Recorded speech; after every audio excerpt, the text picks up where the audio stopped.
Hi friends, നോക്ക് the recipes ചാനലിൻ്റെ പുതിയൊരു വീഡിയോയിലേക്ക് എല്ലാ പ്രിയപ്പെട്ട കൂട്ടുകാർക്കും സ്വാഗതം. ഇന്ന് ഞാൻ പരിചയപ്പെടുത്താൻ പോകുന്ന റെസിപ്പി നമുക്ക് സദ്യയിലൊക്കെ ഒരു സൈഡ് ഡിഷായി വിളമ്പാവുന്ന ഒരു ഉഗ്രൻ എലിശ്ശേരിയാണ്. ഞങ്ങളുടെ നാട്ടിലൊക്കെ ഇതിന് കുത്തലിശ്ശേരി എന്നാണ് പറയുന്നത്. അപ്പോൾ വളരെ ഈസിയായി തയ്യാറാക്കാവുന്ന കുത്തലിശ്ശേരിക്കുള്ള ഇൻഗ്രീഡിയൻസ് നോക്കാം. 2 പച്ചക്കായ, 1 ചുള ചെറിയുള്ളി, 1 ടീസ്പൂൺ ചെറിയ ജീരകം, 1 ടീസ്പൂൺ എരിവുള്ള മുളക് പൊടി, 1/2 ടീസ്പൂൺ മഞ്ഞൾപ്പൊടി, 1 കപ്പ് നാളികേരം. ഇതിൽ 1/2 കപ്പ് ഉള്ളിയും ജീരകവും ചേർത്ത് അരയ്ക്കാനും അടുത്ത 1/2 കപ്പ് അവസാനം വറുത്തിടാനുമുള്ളതാണ്. അതുകൊണ്ട് ഞാൻ സെപ്പറേറ്റ് ആയി 2 പാത്രങ്ങളിൽ എടുത്തു വെച്ചെന്ന് മാത്രം. പിന്നെ 3 തണ്ട് വേപ്പില, 1 ടീസ്പൂൺ കടുക്, 2.5 ടേബിൾ സ്പൂൺ വെളിച്ചെണ്ണ, 1 ടീസ്പൂൺ ഉപ്പ് എന്നിവ എടുത്തു വെച്ചിട്ടുണ്ട്.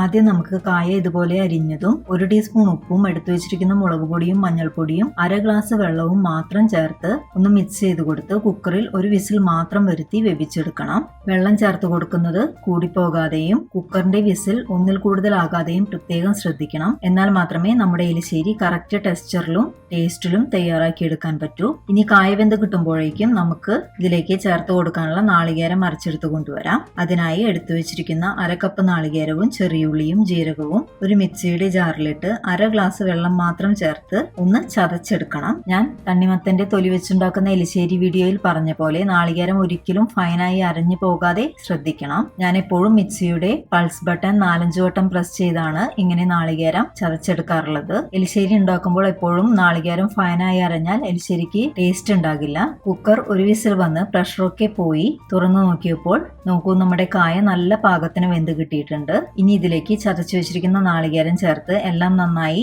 മിക്സ് ചെയ്ത് തിളപ്പിച്ചെടുക്കണം. നാളികേരവും കായയും നല്ലപോലെ ഇതുപോലെ ഇളക്കി യോജിപ്പിച്ചെടുക്കണം. വെള്ളം തീരെ കുറവായി തോന്നുകയാണെങ്കിൽ ഒരു 2 ടേബിൾ സ്പൂൺ കൂടി ചൂടുവെള്ളം ചേർത്ത് കൊടുത്ത് നമുക്കൊന്ന് മിക്സ് ചെയ്തെടുക്കാവുന്നതാണ്. കുത്തലിശ്ശേരിയുടെ റിയൽ ടേസ്റ്റ് അതൊരു കുഴമ്പ് പരുവത്തിലിരിക്കുന്നതാണ്, ഒരുപാട് ലൂസ് ആവുന്നതല്ല.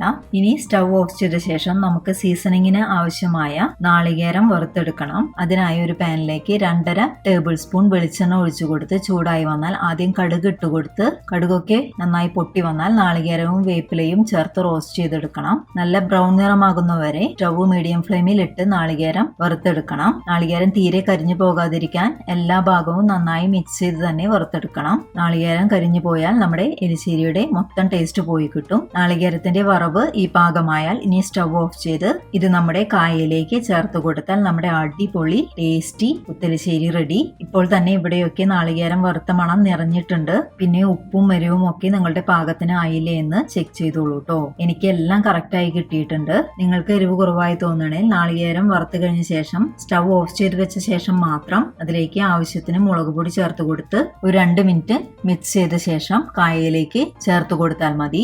ഇനി നാളികേരം വറുത്തിട്ട ശേഷം അതിന്റെ മണമൊക്കെ നന്നായി കറിയിൽ ചേരാനായി ഒരു 5 മിനിറ്റ് ഈ പാത്രം നമുക്ക് മൂടി വെക്കാം. ഇനി ഈ നാളികേരം വറുത്തതൊക്കെ നമുക്ക് നന്നായി കായയിലേക്ക് മിക്സ് ചെയ്ത് കൊടുക്കാം. അങ്ങനെ നമ്മുടെ സ്പെഷ്യൽ കായ കുത്തലിശ്ശേരി സെർവ് ചെയ്യാൻ റെഡി ആയിട്ടുണ്ട്. ഇനി ഞാൻ ഇതിന്റെ ടേസ്റ്റ് ഒന്ന് നോക്കട്ടെ.